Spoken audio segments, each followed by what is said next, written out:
At last, they declared freedom not only of mind but body also.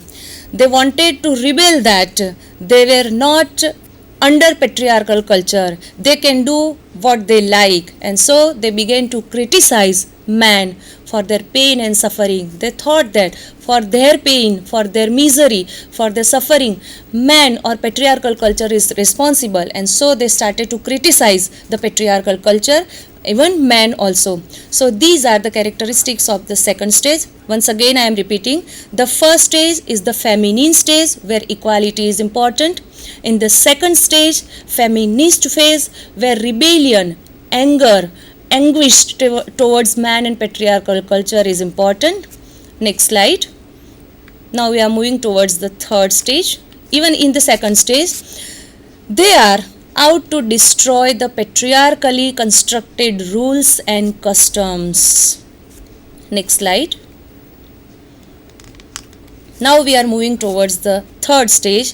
Now third stage is the stage of acceptance, and this is the final stage. We can call it the female phase, and the period included in the third stage is 1920 till today.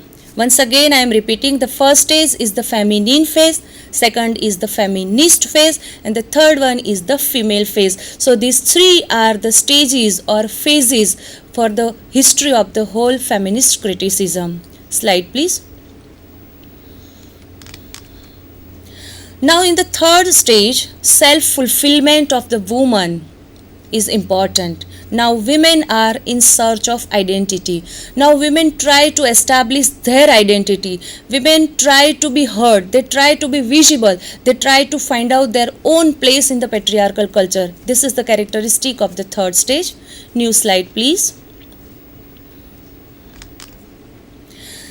Now women writers started to concentrate upon themselves. Up till now, women writers only follow the norms and literature written by male writers. But now they started to concentrate upon themselves. They started to concentrate upon their experiences, upon their desires, their feelings.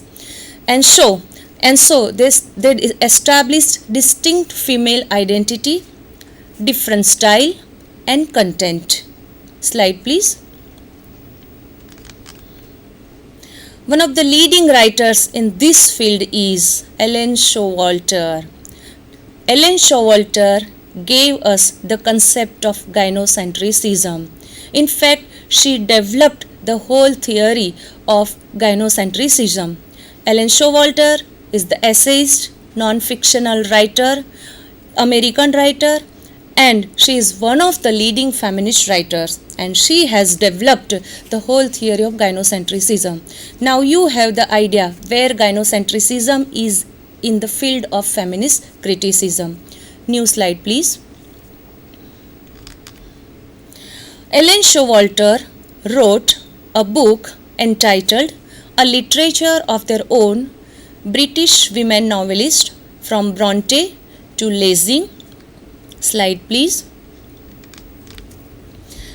Showalter also gave us three stages for the development of women's or the development of feminist criticism, and the first stage is the stage of androgynist poetics. We can call it the feminine phase, that I had already discussed what feminine phase is. So all the characteristics of feminine phase are included in Showalter's first stage, androgynist poetics. The second stage is feminist critique. We can call it the feminist phase. And the third one or the third stage is gynocentrism. We can call it the female phase. Now you have clear idea where gynocentrism is in the feminist literary criticism. New slide please.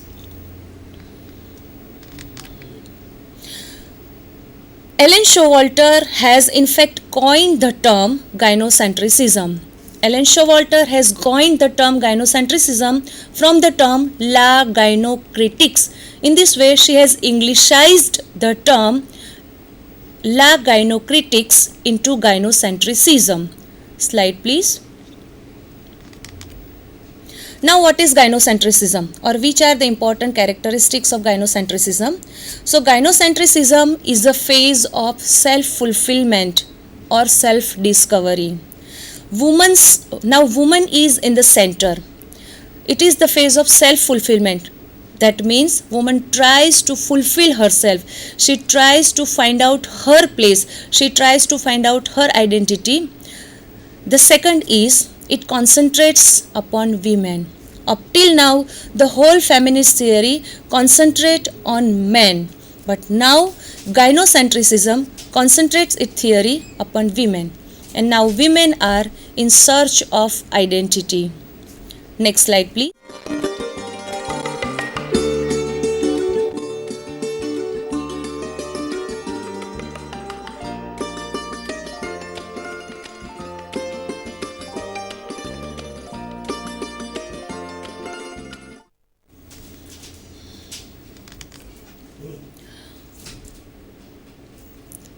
Ellen Showalter wrote an article, and the title of the article is Feminist Criticism in the Wilderness. Now, this article is very important to understand the theory of gynocentrism, because in this theory, in this article, Ellen Showalter has discussed what is gynocentrism, how the theory of gynocentrism is different from feminist critique, and which are the important pillars of gynocentrism. The whole system, the whole theory is discussed in this article, and the title of the article is Feminist Criticism in the Wilderness. In this article, or in this essay, Ellen Showalter gave us two distinct modes of criticism. The first one is feminist critique, and the second one is gynocentrism. When we discuss about gynocentrism, first of all we have to understand what is the difference between feminist critique and gynocentrism. Okay, so this is the difference between feminist critique and gynocentrism. Feminist critique represents woman as a reader of the text written by male writer. This is the main difference. Understand that feminist critiques represents woman as a reader of the text written by male writers. On the contrary, gynocentrism represents woman as a writer of the text. So, woman is appeared as a creator. Here, woman is not a reader of the text, but here, woman is a writer of the text. Woman as the producer of the textual meaning. Now, here, woman has a right to produce something. Now, woman has a right to produce freely what she wants, what she desires. She wants to express her experiences from female's point of view. So, this is the major difference between feminist critique and gynocentrism. Once again, I am repeating. In feminist critique, woman is appeared as a reader of the text, but reader of the text written by male writers. Now, in the gynocentrism, woman herself is the producer of the text, so she is appeared as a writer. Now, these are the areas from which women study about herself, and the areas are history, styles, themes, genres, structures of writing by women. Up till now, women only follow the male literary tradition. Women only wrote that language which was created by male writers. But in gynocentrism, women follow their own tradition. Women have their own themes. Women have their own style. They have their own techniques, and they can establish their own theory. And this is the major difference between feminist critique and gynocentrism. One more difference. Feminist critique questions at numerous prejudices and assumptions about women made by male writers.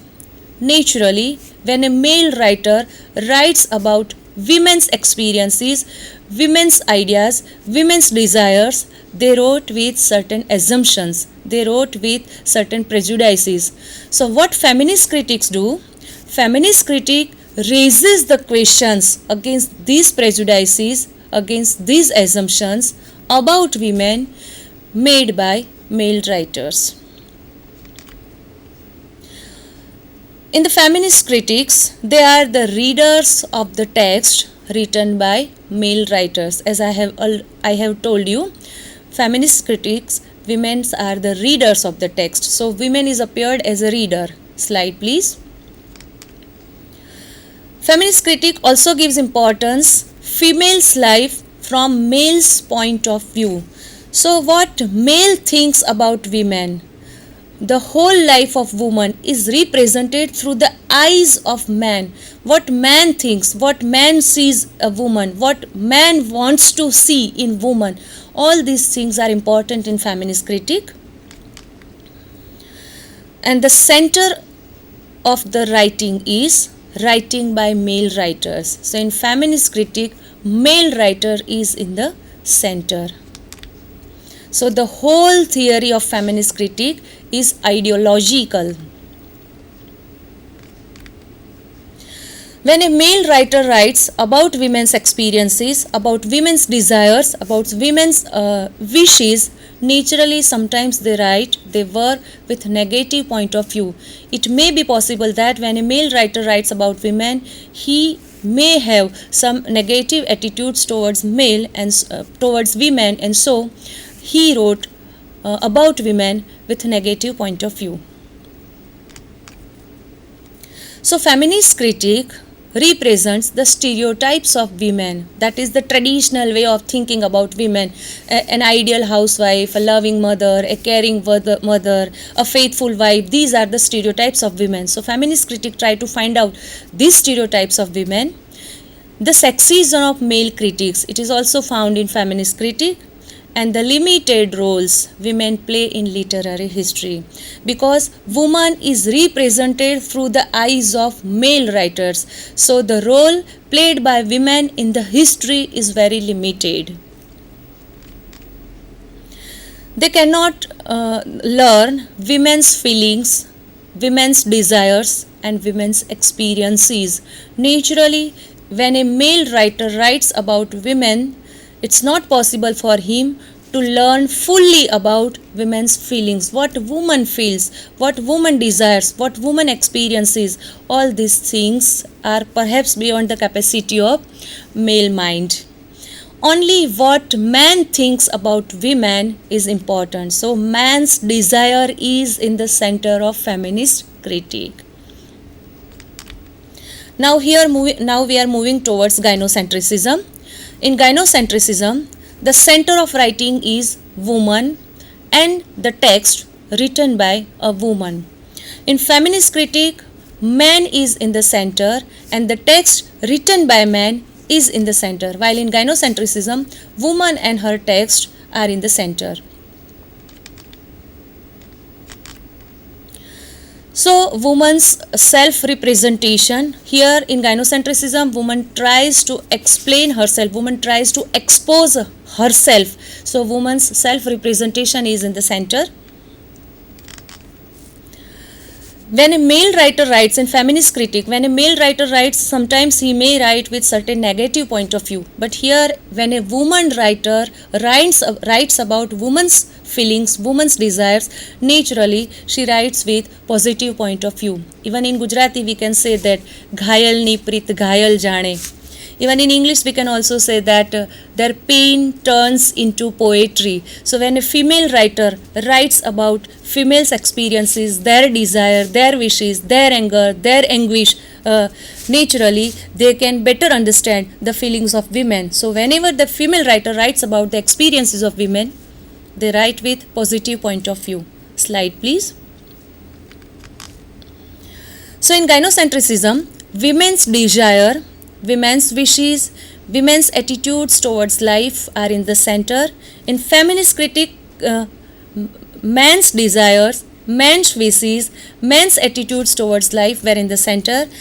Here in gynocentrism, women's desires, women's wishes and women's attitudes towards life is in the center.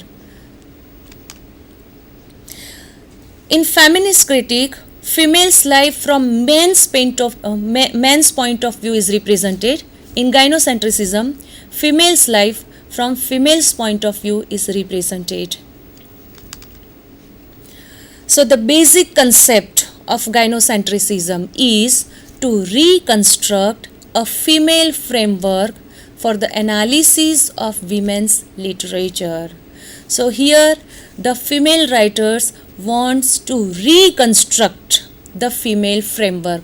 Up till now they followed the male framework. Now they desired to reconstruct the female framework for the analysis of women's literature. So the feminist critics or the gynocritics now want to analyze women's literature by developing their own norms, by developing their own rules, and so they want to reconstruct the female framework. Slide please. In this context, three feminist critics are important, and these three feminist critics came at the time of late 1970s. All these three feminist critics gave importance to women's self-representation, and they tried to reconstruct the female literary tradition in British and American literature. One of the leading writers is Alan Moore, who wrote Literary Women in 1976. The second writer is Ellen Showalter, who wrote A Literature of Their Own in 1977. And the third is Sandra Gilbert and Susan Gubar, who wrote The Mad Woman in the Attic in 1979. Then came U-turn in the history of feminist criticism. Up till now, the feminist critic interpreted and reinterpreted the text written by male writers. But now from this time, the feminist critics started to interpret and reinterpret the text written by women writers. So again, women writers are in the center. In this context, three writers are again important. The first is Catherine M. Roger, who wrote The Troublesome Helpmate. She gave importance to study of sexism. She tried to find out, even she claimed the patriarchal desire to look at the woman from the male hegemony. Slide please. The second writer is Mary Ellman, who wrote Thinking About Women, in which she gave importance to women as words. That means the linguistic era is important in Mary Ellman's Thinking About Women. And the third is Kate Millett, who wrote Sexual Politics. In Sexual Politics, Kate Millett highlights that the ruling sex, that is the male sex, try to suppress the subordinate sex, that is the woman. Slide please. Then came Patricia Mayer Specks. She is the first academic critic. Now remember that Patricia Mayer Specks is the first academic critic, and she noticed the shift from androcentric to gynocentric. Now remember these two terms, androcentric and gynocentric. Androcentric means where man is in the center. Gynocentric means where woman is in the center.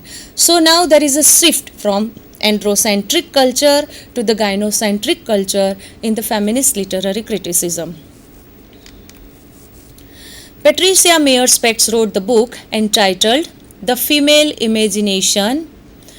We can also call the first woman-centered book.